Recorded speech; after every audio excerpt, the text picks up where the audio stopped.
Hello guys, it's Amanda and welcome back to my channel and welcome back to another video. I'm so excited because today I'll be showing you my summer reads for this summer. So let's get right into it.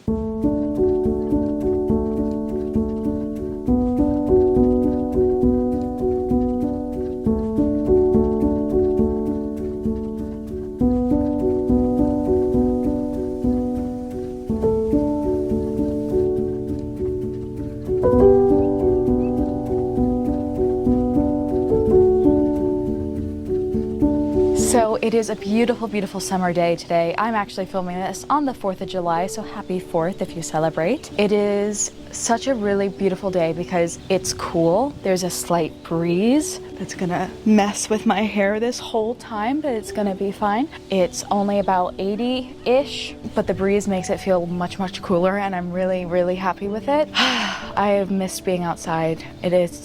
Feels so amazing. I have some books for you guys. These books I'm going to be reading this summer, so these are my summer reads. So let's get into it. I have 5 here and they're all very different genres. Hopefully there is something for everyone. I am really excited to get into all of these. If I'll make it to all of them this summer, hopefully I will try my best. So let's just get started with the first one, and that is, this is a very dangerous thing. These could fall off my deck and it could be bad, but we're not going to think about that, and hopefully it won't happen. First off, we have Mary Oliver's poetry. I love her poetry. I adore it, and I really love its imagery, and I love how she writes all about nature, the nature around her, how it goes all throughout the different seasons.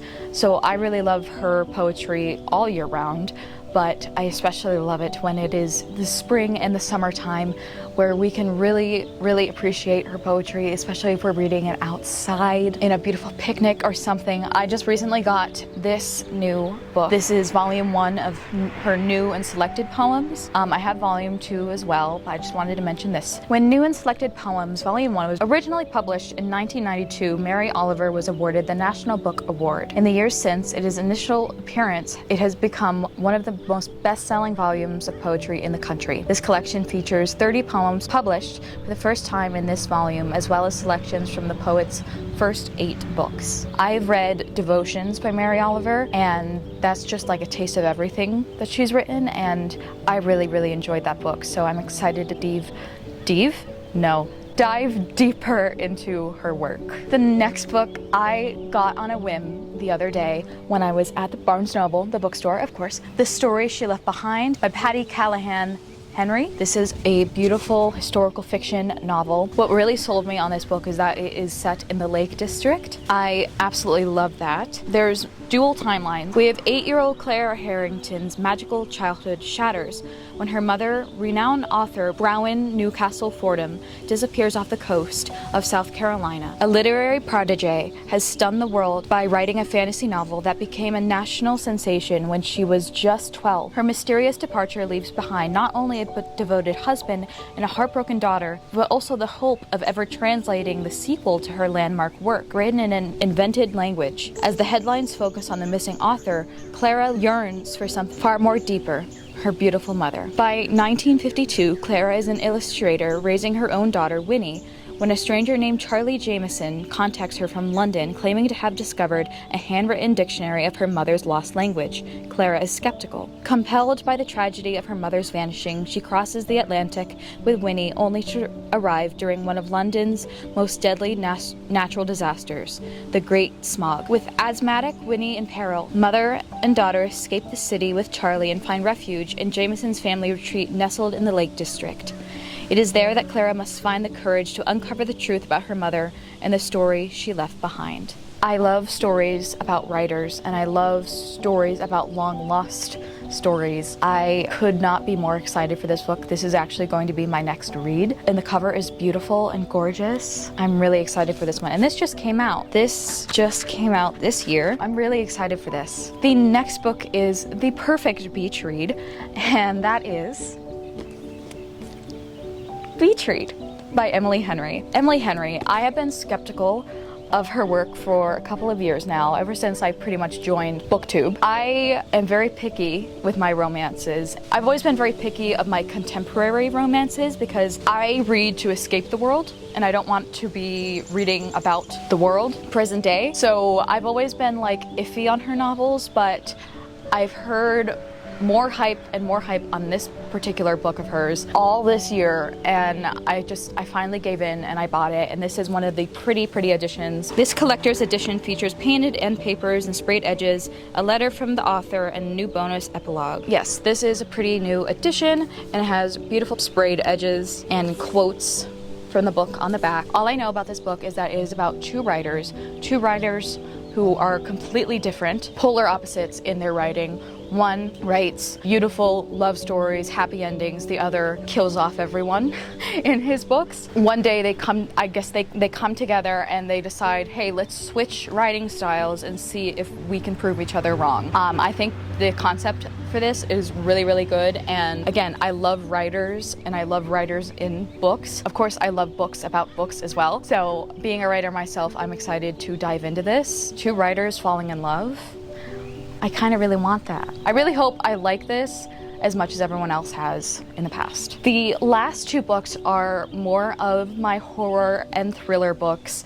I usually read these during Summerween because yes, I'm one of those freaks that celebrate Summerween, but also I love thrillers during the summer. The first book is more of a horror book, I should say. This has been an anticipated release for me forever, and that is V. Schwab's new book, Bury Our Bones in the Midnight Soil. This is a beautiful signed copy. I could not be more grateful I got a signed copy. Where is her signature? Right here. This is about basically lesbian vampires, and I'm all here for it. I love vampire stories. Just love this trope so much. Three young women, their bodies planted in the same soil, their stories tangling like roots. One grows high and one grows deep, and one grows wild. And all of them grow teeth. I cannot wait. I legit cannot wait. From V.E. Schwab's, the #1 New York Times best-selling author of The Invisible Life of Addie LaRue, a new genre-defying novel about immortality and craving something more. So we have three different timelines, one in 1532, Santo Domingo de la Calzada, then we have 1827 in London, and then finally we have 2019 in Boston. This is a story about hunger.